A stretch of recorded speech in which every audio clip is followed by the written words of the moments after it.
Purple Daily on Score North and ScoreNorth.com.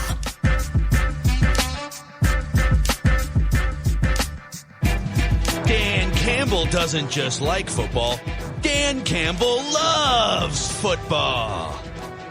We're going to kick you in the teeth, all right? And when you punch us back, we're going to smile at you. And when you knock us down, we're going to get up. And on the way up, we're going to bite a kneecap off, all right? And we're going to stand up. And then it's going to take 2 more shots to knock us down, all right? And on the way up, we're going to take your other kneecap, and we're going to get up. And then it's going to take 3 shots to get us down. And when we do, we're going to take another hunk out of you. Before long, we're going to be the last one standing, all right? That's going to be the mentality.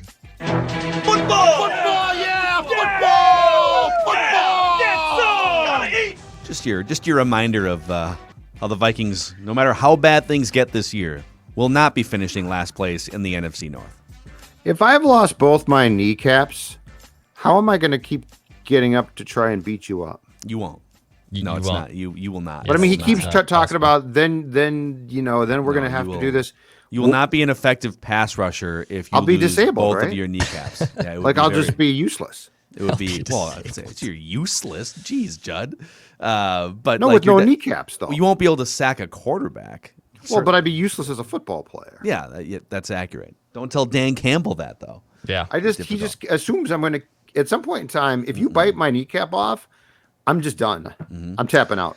Well, Dan Campbell is about to run his first training camp as head coach, and so that'll be uncomfortable to watch.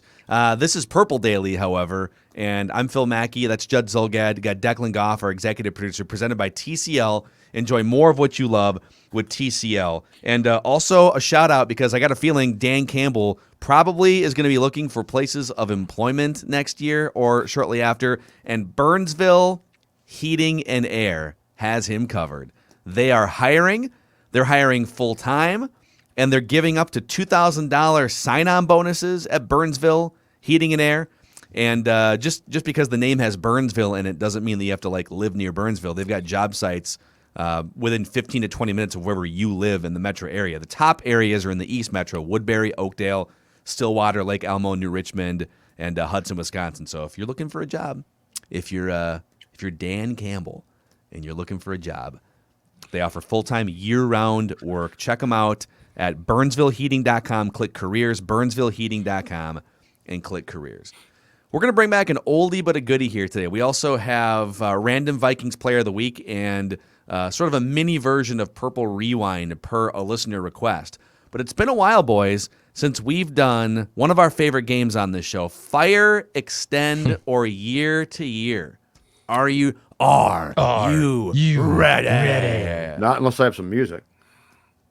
We can make that happen. I am the game, JR. All right, Fire Extend Year to Year. I got a handful for you guys. We'll start with, we've done this one a bunch. It's been a while since we've done it. Mike Zimmer, Rick Spielman, Kirk Cousins. Fire Extend Year to Year. All right. I am firing Kirk Cousins. I'm going year to year with Zimmer, and I'm extending Spielman. And I actually don't think that's a hard decision for me. Interesting. Okay. Declan. I'm firing Mike Zimmer. I'm extending Kirk Cousins. Whoa, dude. I'm going to extend the quarterback. I'm going to extend the quarterback. He's got no more excuses. It's time to cook. The quarterback's ready to roll. We need the offensive first coach. That's why I'm firing Mike Zimmer. And then I'm going year to year right now with Rick Spielman. That's where I'm going with fire extend year to year. Extend Kirk. You don't trust Rick Spielman. Okay. I trust him, just year to year with him right now. Yeah. So I'm arm's length. I'm kind of I'm different than both you guys, I think, because I'm firing Zimmer. It's been a good run, but I just need someone who's going to communicate with my quarterback in the middle of a big game.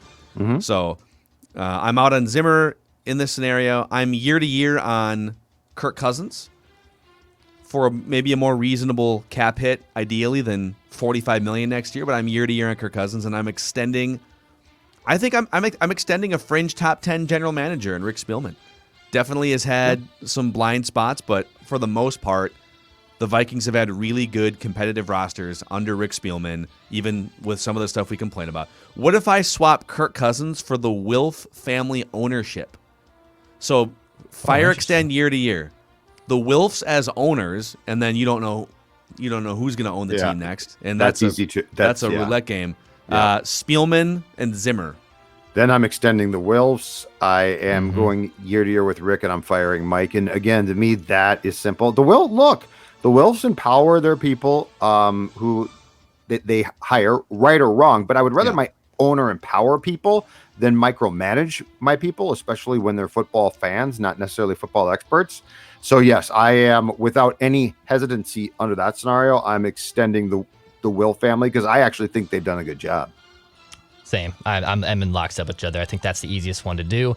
Wolves haven't done anything that makes me have trepidations. Like, I think you could make a case for the other three major sports teams that the ownership, even with Craig Leopold in the Wild, there's some suspect decisions and there could be changing of guards that could be made at all of them. Obviously, the Wolves are in the process of doing that as we speak. But yeah, I don't think I have any issue with extending the Wilfs. I think they've done a damn good job. And then, I would extend Spielman and fire. Yeah, we should do this. Is probably for Mackie and Judd. There's a whole episode to be had, like a state of the ownership of these teams episode, because you've got, I think, the Wilfs or the Wilves. I feel like the plural of Wilf should be Wilves with a V. That's the pack of phonetically. The pack of Wilves. A roaming pack of Wilves just walking their way through US Bank Stadium.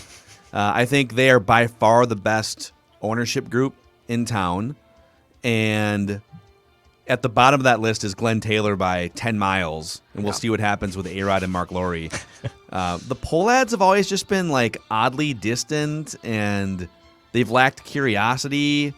It was a huge shakeup to part ways with Terry Ryan and go into this sort of new school front office, and like that's kind of gone downhill this year. They've always hesitated to make big splashy moves, and so they're at the bottom. And Leopold is so engaged. I mean, he's literally sitting there at every home game just pounding a program, and he wants the team to be so good, and he's very interested and curious and engaged. I just think sometimes he doesn't, I think he's got it right now with Billy Guerin. So, and he's clearly been listening to Billy Guerin. But the Wilfs, I think, are sitting atop of that list. So I'm with you guys. I'm extending the Wilves in this scenario. All right, Danielle Hunter, Eric Kendricks, Brian O'Neill. Three of the best non-skill position quarterback players on the Vikings. Fire extend year to year. Hunter, or in this case, cut extend year to year. Hunter, Kendricks, Brian O'Neill. Dex, you start us off. I extend Brian O'Neill. I think that's obvious. He's the most stable tackle this team has had in years. I'm extending him. I'm going year to year with Hunter right now, just because even though he's been great pre the neck injury, I have to see it. I can't. I have to make sure that this dude's clean and healthy and ready to go, and the neck injury is behind him. I'm firing Eric Kendricks, and I like him, but he plays linebacker. Like, maybe some smarter football people can correct me. I think linebacker is a very expendable position. I know it's not. It's going to make the least amount of impact of these three. If I'm ranking the most impact. I almost feel like we've gone too far with that in the NFL, where it's like linebacker is irrelevant because we're playing nickel. It's like, yeah, but if a team decides that they're going to run the ball down your throat, you need guys like Eric Kendricks to step up and help prevent that from happening. Yeah. And to cover tight ends in today's NFL. And by the way, he still plays a ton, and he can cover guys. Like he's really good. He is start of the new breed of athletic linebackers that, if you watch, can actually cover, not exactly like a safety, but much closer to safeties than they used to be. Yeah. Yeah, I mean, you need, ideally, you have a big athletic linebacker that's covering some of these big tight ends that are, and you do it well. So, Judd, where are you at with this one?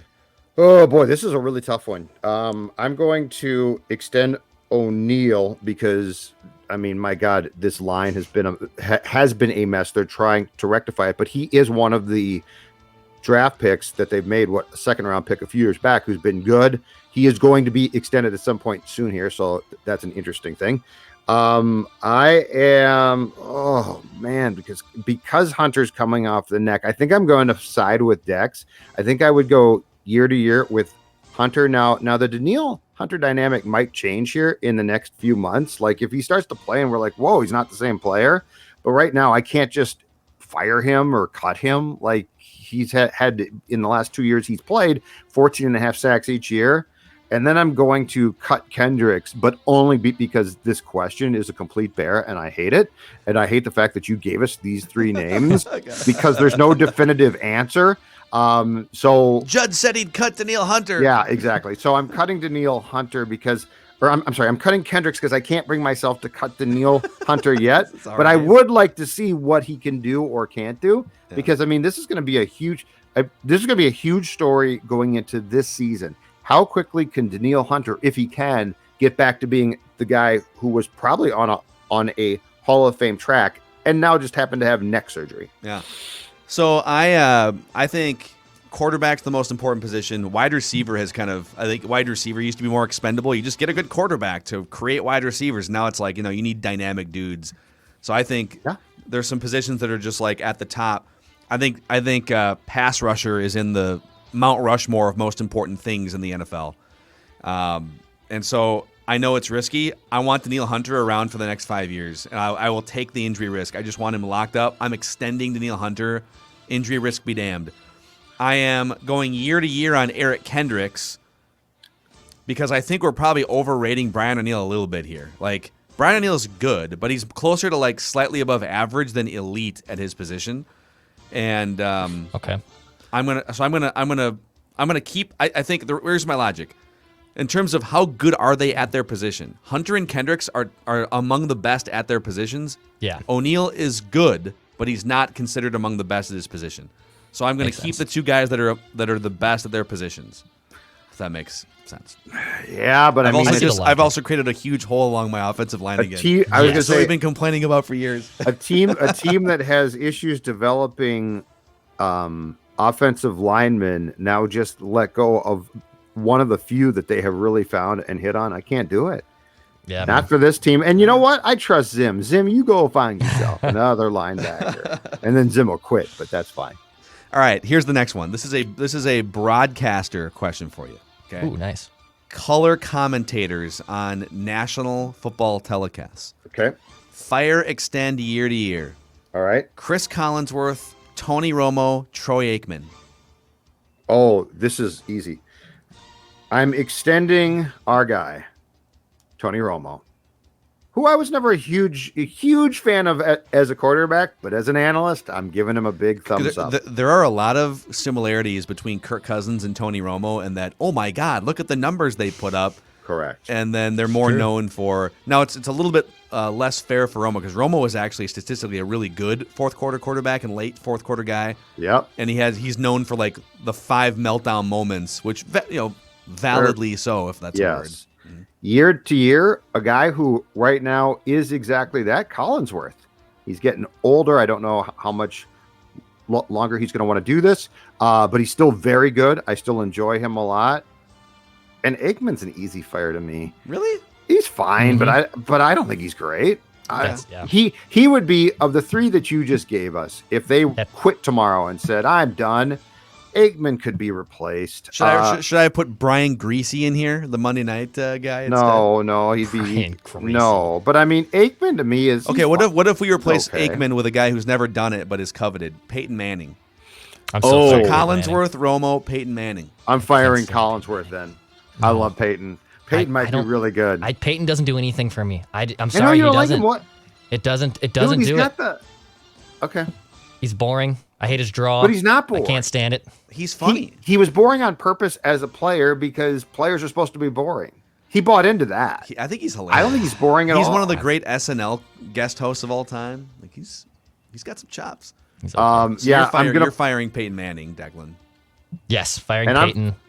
I'm firing Collinsworth then, not because he's not great. I love him, but because he is the closest to being at the end of a broadcasting career. I would go year to year on Tony Romo. I like Romo. I really, really do. He's fun. He's hilarious. It's easy to make fun of him. But Chris Collinsworth, man, the slide in, just the way he breaks down players. He's the founder, or is at least the owner and founder of PFF, right? He's not the founder of it. He bought into it after they were around for like 8 years. He bought into it and saw potential in it. No. I would be more disappointed about losing Chris Collinsworth, in my opinion, than losing Tony Romo. So I'm extending Collinsworth and going year to year with Romo. All right, I'm extending without having ever seen him call a game, Peyton Manning, because I think he'd be amazing at it. I am going I'm going year to year on Collinsworth because I love Collinsworth. And I hate to say this, but I'm saying goodbye to Tony Romo. I'm a little worried that Tony Romo is kind of a one-trick pony. Like, he calls plays before they happen, and he says, Jim, a lot. I love Tony Romo, but we're comparing him to Chris Collinsworth and Peyton Manning here. Let's not crown Tony Romo after 2 years. Exactly. Right?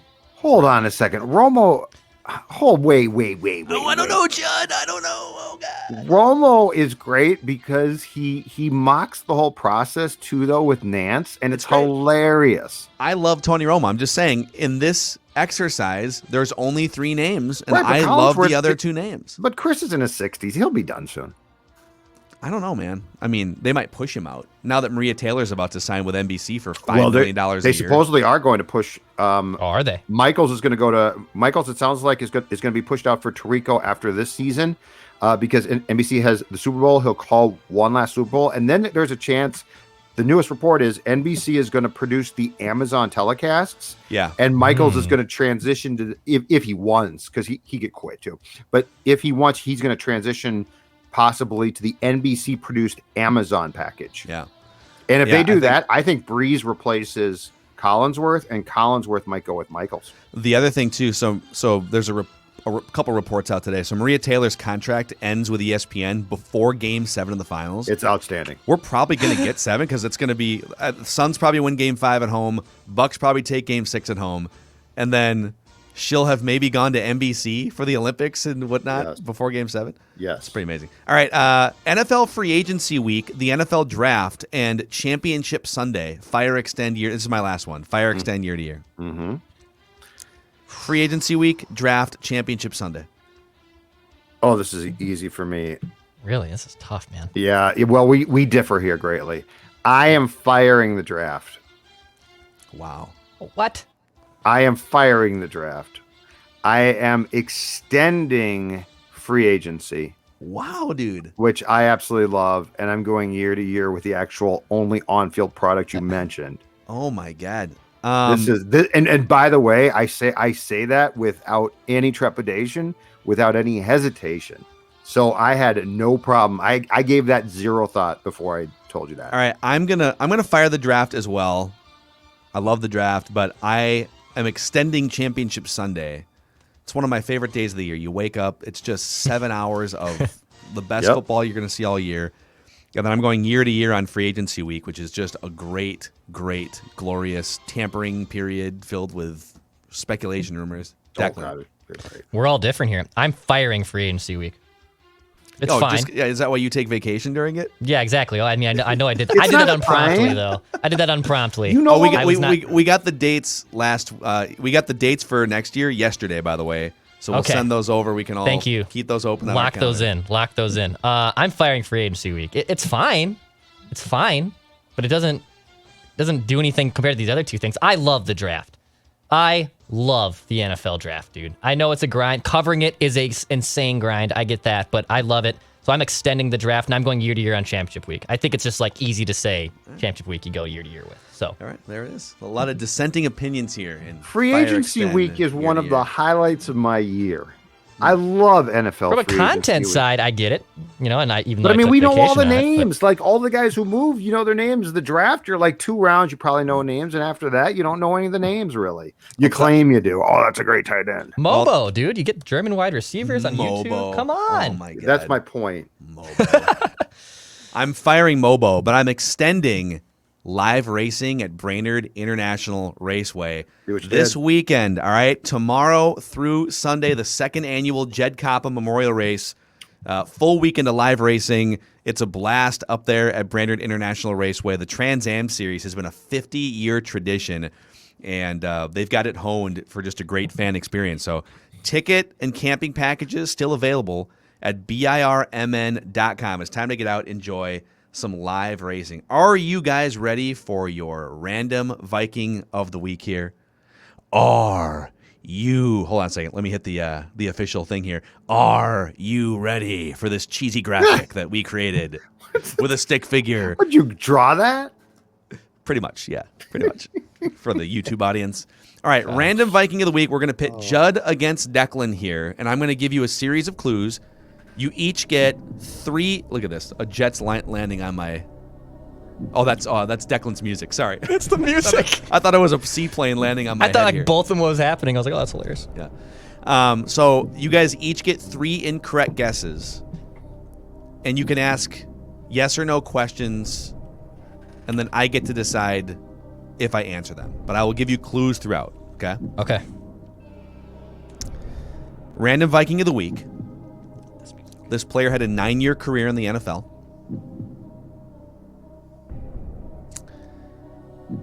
This player was undrafted. Okay. It's very broad. Okay. This player played college football on the West Coast. San Diego State, to be exact.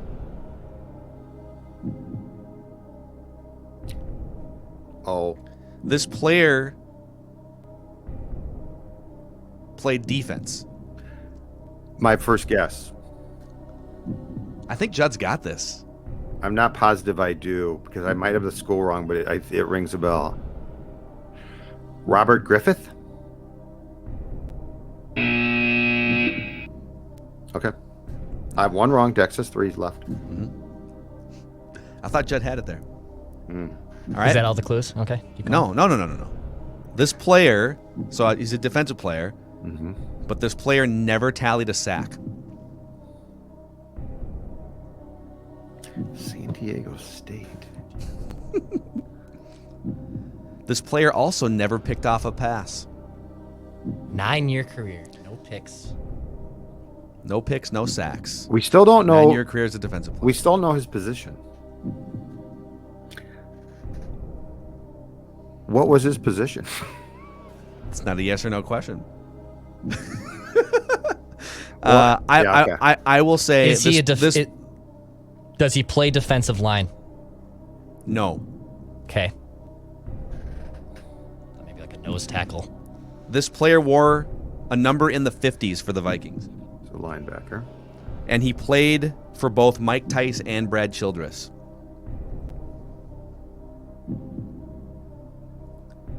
He spent 6 seasons with the Vikings. So he played for he played for 6 of his 9 seasons were with the Vikings. He played for Tyson Childress. He was a linebacker. Judd covered this player. Yeah, San Diego State. Hold on, I'm thinking out loud. Okay. He also, I'm going to keep rattling clues here. Yeah, that's fine. That's fine. He also played for the Seahawks. Ben Lieber.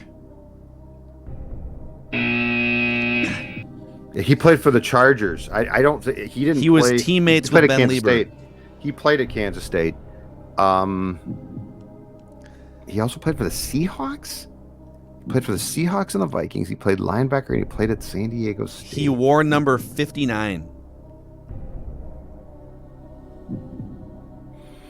I'm trying to think of the amount of guys that the linebackers that transferred from Ticey to Childress. He made 2 All-Pro teams as a special teamer, 1 voted by Pro Football Heath Weekly. Farwell. There it is. I knew special teams was going to get it.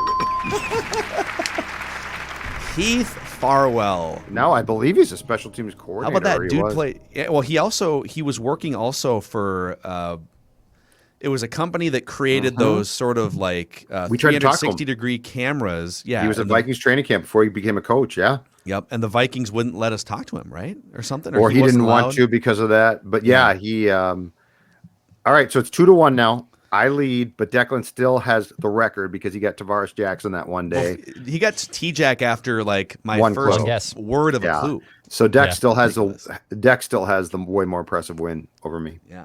So all right, we also per request here, our friend Jordan Ryan, loyal listener of the show, he DM'd me on Twitter and said, "You guys are doing these Purple Rewind episodes. You're doing these Judd training camp sort of campside stories from the past."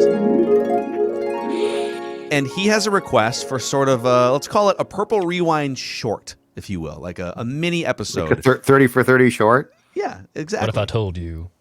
and he wants to know about Brad Childress cutting Marcus Robinson on Christmas Eve, like 15 years ago. And this story, by the way, is going to be powered by our friends at Federated Mutual Insurance Company here. So Federated, when something bad happens to you as a football player, you're kind of screwed, let's be honest. But when something bad happens to you as a business, you don't have to be in trouble. At least you can help minimize risk with the tools that Federated Insurance provides. Find a full list of industries Federated protects and find a list of all the resources they can provide and peace of mind for your business at federatedinsurance.com. And remember, at Federated, it's our business to protect yours. So why did Brad Childress savagely cut Marcus Robinson on Christmas Eve? Was it 2006? Yep. It was Christmas Eve 2006. The Vikings had played. In fact, it was Tavares Jackson's first start. The Vikings had played a game against the Packers, a Thursday night game, one of the worst football games I've seen in my entire life. This is the campfire, but this is for the Christmas fire here. This is the Yule log. The Yule log. Yule log. They played, I believe it was the Thursday before Christmas in Green Bay. Tavares started, had what Royce wrote at the time was the worst start ever by a Viking quarterback. The game was a debacle. Fred Smoot actually returned an interception for a touchdown, did the Lambeau leap and got beer dumped on him. That's Packers right. came back to win it, I believe, on like 3 field goals. It was like 9-7. But anyway, so there was a long break after that, and among the things that happened during that break time was Kevin Williams signed a contract extension, which was the good news. Something happened with Napoleon Harris. I don't remember what. But the third thing was Marcus Robinson talked to our old friend Sean Jensen in a Q&A in which he pretty much called out how the offense was being run. And remember, Brad was calling the plays. It was his offense.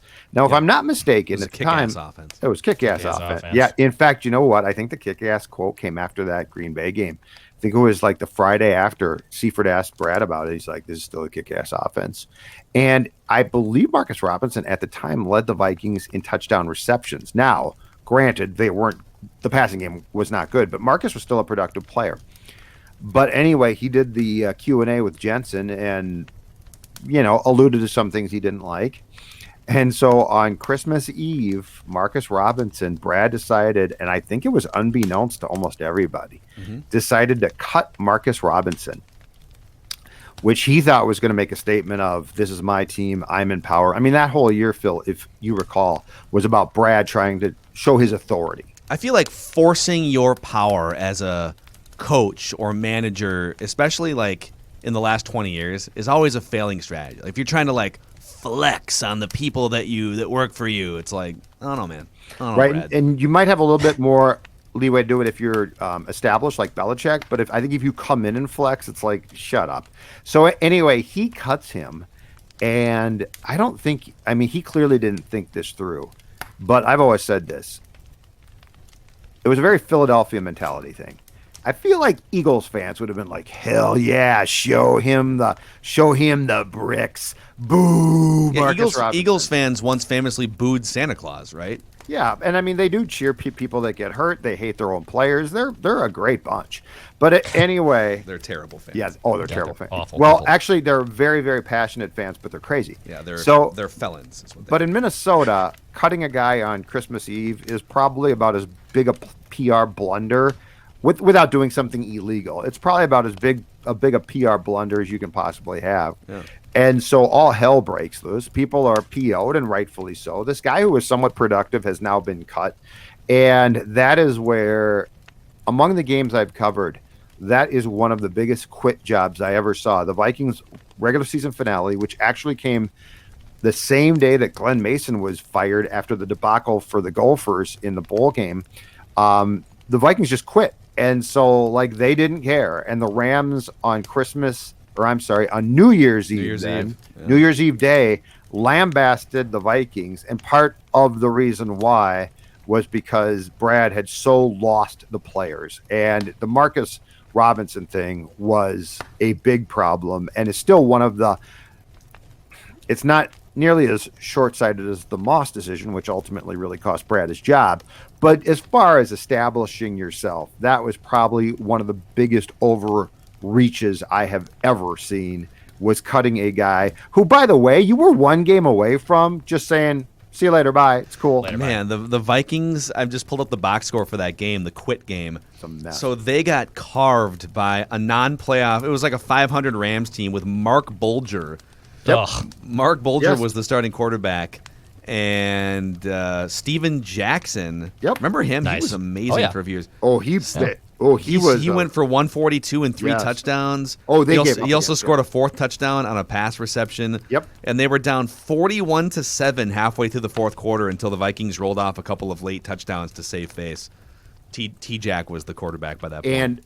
And Steven Jackson would punish you. Like, he was tough. And so I think the Vikings were like, screw this, man. We're going out after this game. Our season's done. We don't like our coach now. Yeah. We are not going to tackle Steven Jackson. So that's the story. Didn't Childress? So I started covering that team in 2007, like on a daily basis, and so I'm trying to remember, like, he had to change a little bit. Like he became a little bit more of like a gregarious, Yes. chilly, and he definitely was trying to be more player friendly going into 2007, right? Yeah, so I was told that he spent the off season before 2007, at least partially, hanging out with like Tony Dungy, and he decided to try and become Dungy. And To see how long he can look at a camera without blinking. early in the next training camp, that's really creepy. Early in the next training camp, like he was like getting into plays once in a while, picking up the ball and running, trying to be like the new Brad, which was fine. But I mean, it also showed he didn't really have a idea of who he was going to be as a coach, like from a personal standpoint. But yeah, that was a mess. And but what made no sense about it, and what was just so confusing was, you were to your last game. You and Marcus Robinson didn't get along. That was clear, and that's also fine. That's going to happen. So why don't you just play that last game, and then you cut him, and no one says a word? It's like, okay, cool. Yeah, it just seems like it's so callous. Like, I don't know. And it was a great example of Childress adds value to an organization, but he had a really hard time as a leader of men. There's another story to be told here at some point about the first time, or maybe it was the second time, Childress brought media in. The Vikings always used to bring media in to do like a film study in the offseason.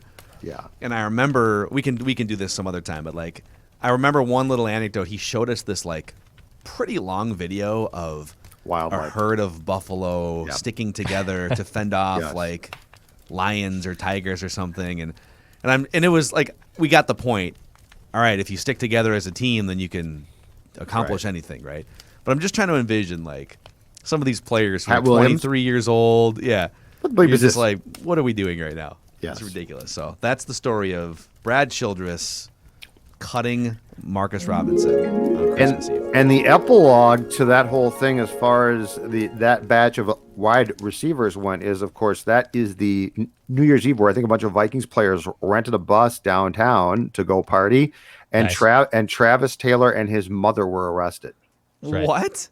Yeah. Travis Taylor was arrested along with his mother for like not What did his mother like the do? police Disorderly conduct or something. like I think they probably told a cop, and who knows, in retrospect they might have been right to take a flying leap, but they both got arrested. But anyway, one of my favorite parts is not the fact that they got arrested, but it was a player and his mom, which is I will never cover again. That's pretty funny. So anyway, Travis Taylor. What a legend, Travis Taylor. Good stuff. Judd Zulgad's full of great stories from the Mike Tice Brad More where Childress that came era. from. Hey, if you're Marcus Robinson and you got some free time on your hands after you've been cut on Christmas Eve, find somewhere warm and bring your PXG golf clubs. Maybe the Gen 4 clubs, which are PXG's best performing clubs. Maybe some PXG clubs will show up at the Open Championship. I've been keeping my eye on the leaderboard here. Maybe see some of those Gen 4 clubs across the pond, if you will. But PXG Minneapolis and Southdale Center is just a golfer's paradise. Amazing place to find dream clubs and some great summer apparel to look good on the golf course. PXG.com/Minneapolis if you want to find out more there. So that's a wrap on today's episode, boys, of Purple Daily. Daily Vikings entertainment with the mission statement of, we want the Vikings to win a Super Bowl before we die. Less than 2 weeks until Vikings training camp, and we will have you covered, just like always, 7 days a week and maybe even more on the show. We'll see you guys tomorrow.